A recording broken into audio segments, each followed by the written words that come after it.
Hello, this is Arthur Hill, Senior Technical Analyst with StockCharts.com. It is Tuesday, November 6th, and you're tuned in to On Trend, the show designed to keep you on the right side of the trend. Here's what we're going to talk about today. We're going to show you the gaps that we need to watch going forward, and we're going to also compare the bounces in the S&P 500 and mid-caps. We'll compare the bounces in the sectors. We'll look at some different charts and ask you, is this chart on trend or not? And then we'll look at bonds, gold, the dollar, and oil. Minding the gaps and the bounces in the major indexes. So at the risk of stating the obvious, I must call attention to the 800-pound gorilla in the room, and that is, of course, the elections, which are today in the U.S. Now, I think that the markets look forward, and so they are looking past what is going to happen tomorrow, today. Today, we'll get the results tonight or early tomorrow morning. And I really think it's a coin flip as far as if you want to guess, A, what the election outcome is going to be, and B, what's the market reaction going to be to that outcome? Because you might get the outcome right, but you might get the market's reaction wrong, because the market is looking at 100 million different things, and one of those things just happens to be the election.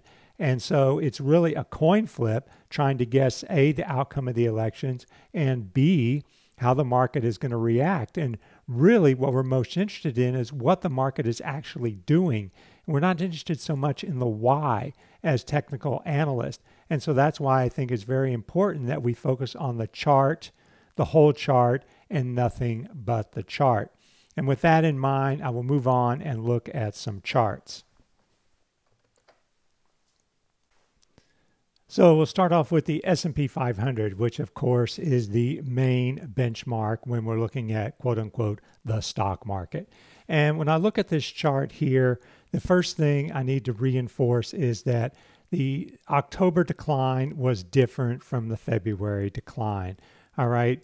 You can see we had this basically 11.6% decline from high to low, and we sliced right through the 200-day moving average. Whereas in February, we had a sharp decline, but we held the 200-day. We tested it, closed below it one day and right back above, and tested it again. But here we've broken it. And so I think that that was a bearish event. Now, I'm a trend follower. I'm never going to be early to a trend change. I'm never going to pick a top. I'm going to get whipsawed. That's just the way it goes if you're following the trend. All right. But I view this as a bear market event. Now, does that mean we're going to go down 30% from the high? I'm not going to predict that. But I just know that this trend is not on trend, as I would call it, so to speak. Because when you have a hit like this and you do something you haven't done since 2015, you're not on trend anymore. And we were off trend in 2015 and early 2016. So we've got a gap last week and we're holding that gap. So we're getting a nice bounce here, but it's still an oversold bounce. And it's the first bounce. I mean, we haven't seen decent follow through to this bounce. Now, if we do get follow through, am I going to turn bullish above 2,800? Well, probably not. I'll have to see what the breadth is going to be. But, you know, maybe we get resistance up there in that 27.75 to 28.25 area, because you can see a move back up here. We retrace 61.8% or 50% of the prior decline. Now, as far as the uptrend is concerned, the short-term uptrend, which if it is, it's very short-term because it's only about 6 days, 5 days old. But this gap holds the key here. All right. And if you fill that gap, then you have this bounce has failed. And it looks like we're going to head back and maybe then test those February lows in that 25.50 area. But the main point here is I don't think this chart is on trend. I think it's too choppy right now. I think the risk is above average, and I'm waiting for things to settle down. Now, I show the S&P 500 with the 200-day simple moving average and the 50-day simple moving average just because those are pretty much the industry standards And the S&P 500 is, of course, the most widely followed benchmark as far as the U.S. stock market is concerned. So, that index and those two moving averages. So that's why I'm going to stick to the 50-day SMA and 200-day SMA for the next three indexes that I'm going to show. So first up, we have the NASDAQ 100 here, and we can see a 14.7% decline and a break below the summer lows. And we've bounced back with a gap like the S&P 500, and we're holding that gap. So as long as we're holding the gap, we do have a short-term uptrend of sorts in the works. All right, but if we go back below 6,800, we'll have filled that gap and it'll be back down again. All right, now we could bounce into this, 72, 7,300 area and still be a oversold bounce. All right, because you came down really hard here, and it's pretty normal for a bounce to retrace, 50, sometimes 62% of that prior decline. And there you can see the 200-day is still slightly pointed up there. Now, here's where we get the real weakness when we look at mid caps and small caps, because MID plunged 14% and it exceeded that February low intraday. All right, that's a big move. Sliced right through the 200-day. You can see the 200-day is turned down for the first time in a while. So, we've got a bounce underway, and it's right at that 38% retracement. Could it go into that 1920, 1940 area? It certainly could. That would be my best guesstimate for resistance from this broken support area here and a 50 to 62% retracement zone and the 200-day. This isn't like a hard resistance level, but if we get into that area, that's the place I'd maybe look for a potential peak and a turn lower. Now, that is, of course, barring we get a big breath move up after the election and we see new highs expand and 80% surge and percent above the 200-day move above 60%. If that happens, I'll have to rethink everything. All right, but right now, we've got a bearish signal for mid-October, and at this point, any bounce is considered a counter trend bounce. We look at the S&P Small Cap 600 here, and it as well is getting a bounce here. You can see it hasn't gotten to the 38% retracement, so it's one of the weaker bounces. All right, SPX and NDX moved above their 38% retracements. That's how we can compare these bounces. So the S&P Small Cap 600 is still lagging. It could extend its bounce into that 1,000, 1,030 area. You can see, again, broken resistance turning into broken support turning into possible resistance, and that 50 to 62% retracement zone as well. All right, so I've got one more chart with the major index ETFs, SPY, QQQ, and IWM. And we can see there are the gaps that we had basically 4 days ago. And these gaps are holding for the most part in SPY and QQQ. So they're the first levels to watch. If we start filling those gaps and moving down, that's going to be a negative sign. All right, as long as the gaps hold, we could see this bounce continue. And if we look at IWM, it's not much of a gap, but you do have a breakout there above that 151 area, and it's holding. But if you move back below 150, that's going to be a failure, and then we have to reevaluate. Comparing the bounces in the Now I'm going to look at the 11 sector SPDRs next, but first I want to point out that we have two different time periods at work on the sector charts for XLK technology, XLY consumer discretionary, and XLC, the new communication services sector. And basically what we have here is XLY had a different set of components during this advance here. All right, and then the components change with the realignment there on September 24th. So when you're comparing these price levels back in early part of 2018, it had different components and different weightings than it does now. So I don't think it's a really fair comparison to look at pre-September 24th price action and post-September 24th price action, because it's not apples to apples. Now, if we look here at the components, you can see the changes that we had there. You know, Amazon dropped from 25.5 to 20.4. All right, Home Depot went up. We had Comcast moving out, Disney moving out, Netflix moving out of the ETF. So there were some big changes happening in this ETF. So that's why it's not the same. Now, if we look at XLK, a similar situation happened. So it's 20.5% of SPY now, but before it was more. And this is the period before September 24th. It had a different makeup, if you will. So you can see, you know, Apple, Microsoft stay, but Google is out, Facebook is out, Telephone, AT&T is out, Verizon is out. Those four big stocks are no longer part of XLK. So they were part of XLK here, but they're not part of XLK over the last, 6 weeks or so, 7 weeks. So that's why you have to look at pre-September 24th at price action with an asterisk, because it was with different components. Now, believe it or not, this sector realignment actually happened at a really good time, because it happened just before that October plunge. And so that makes the price action after September 24th probably more important, because we need to see what's happening after this plunge. And after this plunge, after this September 24 date here, which is the blue line, we have the complete new sector alignment. And so the next charts are going to show basically 4 months of price action.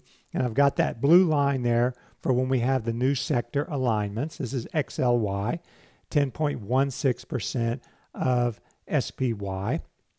And you can see, since it's been new in its new alignment, it plunged. Now, that's not because of the alignment. That's because of something else. But then we have, you know, a little bit of a reversal here, short term, and a breakout there. And I got a little Roth regression channel because this is a very steep advance. And you can see it ends around 105 and change, and that lows around 105 and change, and that lows around 105. So you got a support level there at 105, and that kind of defines this short-term bounce. And if you break below it, then you have reversed this short-term bounce and are continuing lower. Now, if you want to compare these different sectors, I put the Fibonacci retracements tool from the recent high to the recent low.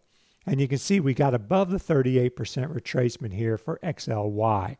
And keep that in mind as we're moving forward and looking at the other sectors. Now we look at communication services.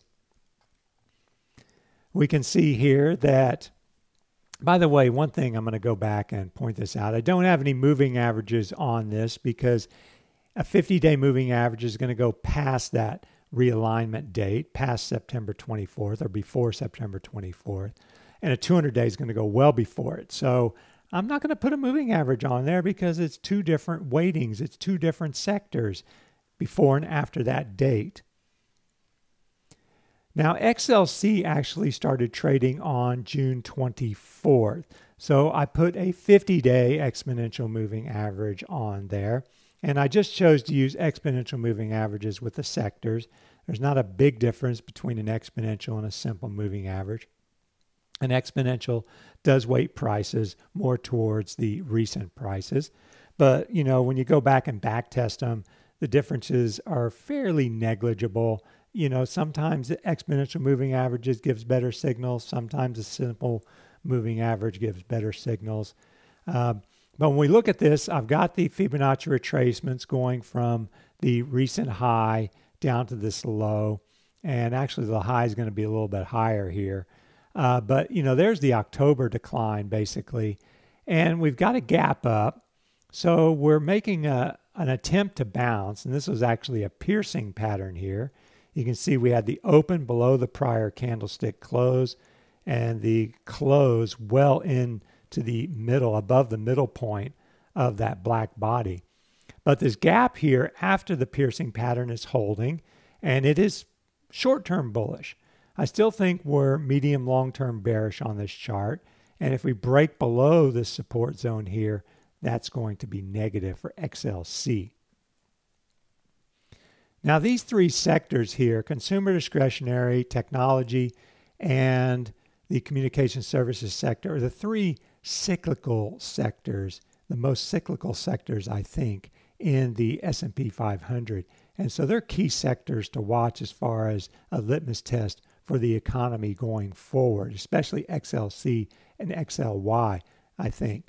Now, if we look at XLK, again, you can see the pre-September 24th action and the post-September 24th when the complete new alignment was taking place. What I'm saying is, if you want the purest picture of the new sector alignment, you have to look at price action after September 24th, because that was when the alignment was complete. All right, price action before the 24th is, well, it's tainted, if you will. All right, because the alignment was different, the weightings were completely different. So if we look at XLK here, big decline, oversold bounce, another sharp decline, and we're getting an oversold bounce. And again, there's that gap. And as long as that gap holds, okay, short term, we give the bulls the benefit of the doubt, but you can see we're already starting to fill it.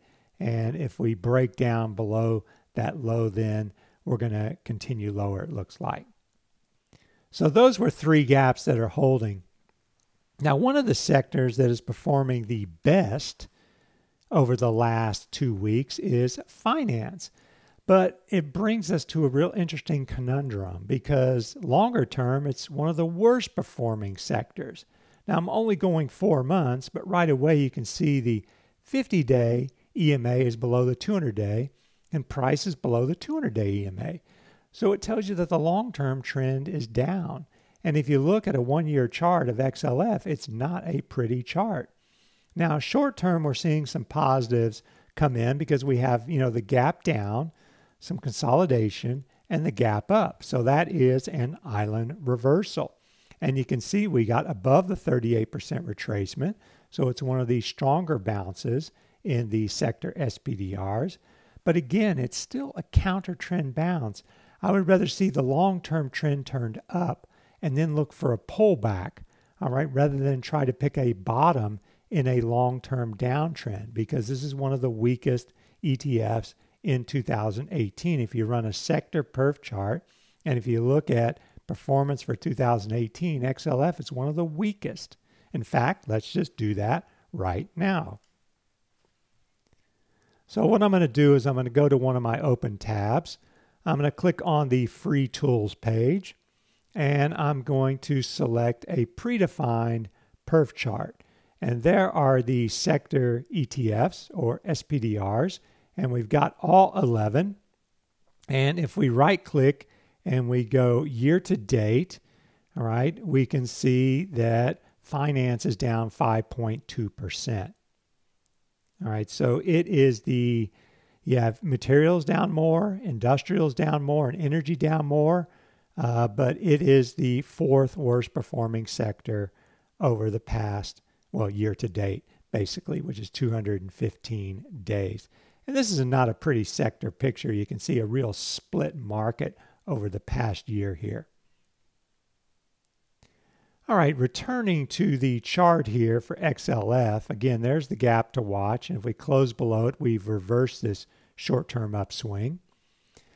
Now, if we look at industrials, all right, here's one of the weaker bounces that we're getting right now. And why is that? Well, there's that 38% retracement, and you can see we didn't get above it. And this is just a massive decline, 80 to 67. I mean, that's not normal. That is not on trend. And when something's not on trend, I don't want to own it, all right, on the long side. I'm not that interested in short positions. Now you can see we got this gap up and it's holding. And if we break this gap and break support here, then that is going to reverse the short-term upswing. So we got a lot of gaps to watch in the coming days. All right, now we're going to move on to the next group. We got basic materials here. Now, materials are only 2.6% of SPY, so they're not a big deal as far as affecting the sector, if you will, whereas, these other sectors are weighing in around 10% or more. Now, you can see that we had a big decline there in XLB, and we've got a kind of a, reversal there with a gap and a gap. And then if we mark this gap as support and we close below 52.50, then that has reversed. But look at that. The 50-day EMA is below the 200-day. Price is well below the 200-day. So this is one of the weaker sectors long term. And I just showed that on the perf chart before. Energy is another weakling, and oil does not look too good. Gasoline just got clobbered. I'll show a chart of that later. But, look at that plunge there. And then we got the breakout and continued a little higher, but we didn't get back to the 38% retracement. So this is one of the weaker bounces. You can see the 200-day EMA is below, the 50-day EMA is below the 200-day EMA. So it's definitely one of the weaker sectors long term. Healthcare. Healthcare got one of the better bounces. You can see it got above that 38% retracement line. But still, healthcare is a defensive sector, but it didn't act as defensive as utilities or consumer staples because it got hit too twice. So don't expect you're going to ride out the bear market by getting into healthcare because there are a lot of biotechs in healthcare, and those biotechs were probably weighing. We still got strength in Johnson & Johnson and Pfizer and United Health and Merck, but then you get down to those biotechs and they seem to be weighing on healthcare. But the bounce is holding, and there's the first support level to watch going forward. And you see all these support levels I've marked for the sectors. Well, you can kind of just add up the number of sectors that are breaking below these levels. And once it gets to be 6 of 11, then you've got a majority breaking down, and that's net bearish for the market. If it gets that way. I'm not saying when, I'm saying if. So now we get to where there's a little bit of strength, and that would be consumer staples. And XLP is around 7.35% of the S&P 500. And you can see that, it reversed right at that 50% retracement line and oversold RSI bounce. So a really nice bounce there. But again, I'm not that excited about consumer staples or any stocks when my broad market stance is bearish still. But you can see that 50 days above the 200-day. Utilities showing a little bit of strength as well. Now, they pulled back over the last 2 weeks as the market bounced, but they're still up over the last 6 months. I did go back 6 months on this chart here, and it's only 3% of SPY. But this looks like a bull wedge here, and we could get a breakout there and continue higher for utilities. And then REITs. So REITs continue to bounce, but I think it's a bear market bounce for REITs because I believe that's a breakdown. All right. And we've bounced and we're into that 50 to 62% retracement zone. So this is the area we might end that bounce. Watch for a break below support here to suggest an end to that bounce. Is this chart on trend or not? So some of us old timers probably know that song by Kenny Rogers, The Gambler. You got to know when to hold 'em, know when to walk away, and know when to run. Well, when I look at a chart, if you don't have a position, you got to know when to run away from it. And you look at these charts here and you have to ask yourself, is this chart on trend or not? And it's not a trick question. It's actually a pretty easy question to answer. And you look at XBI here, this chart. Is it on trend? Well, I can give you that answer in one word or two. And I see most people voted for two, so I'll say hell no. It's not on trend because you can see that breakdown there. All right, and a 52-week low. We went from a 52-week high in June to a 52-week low. It's not on trend. Move on. Don't give this chart a second look as far as I'm concerned. I mean, look at the mess here. This is SOXX, all right?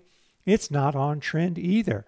It's been with lower highs since May, June, and that's a 52-week low. Sure, it's getting a bounce, but I'm not a bottom picker. And, look at this chart. It's just a messy chart. It's all over the place. It's going nowhere fast. And so it's not on trend. And you got to move on to a better chart, in my humble opinion, of course. Here is the semiconductor SPDR, XLD. All right, is this on trend? Is it worth the headache? Well, no. I mean, it's just bouncing above and below 70 for over a year. Look at how many times it's crossed that level.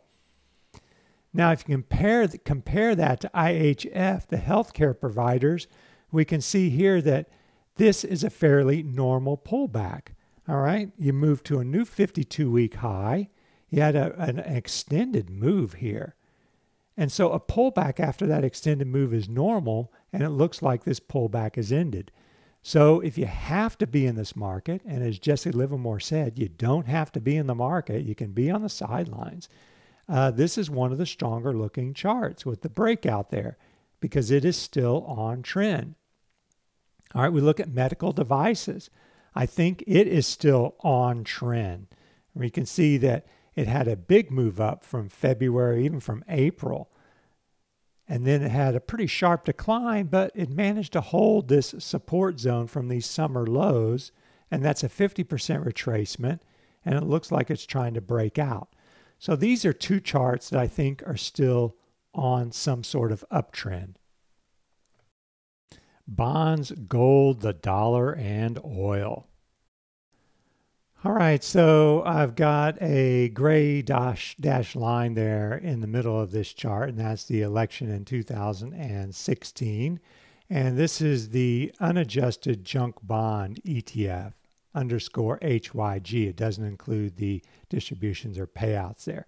And you can see it started going up, but it kind of peaked there in the summer of 2017 and pretty much broke down in 2018.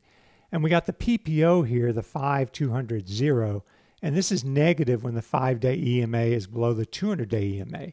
And you can see how negative it got in February, and it got back positive in August, September, but back negative again.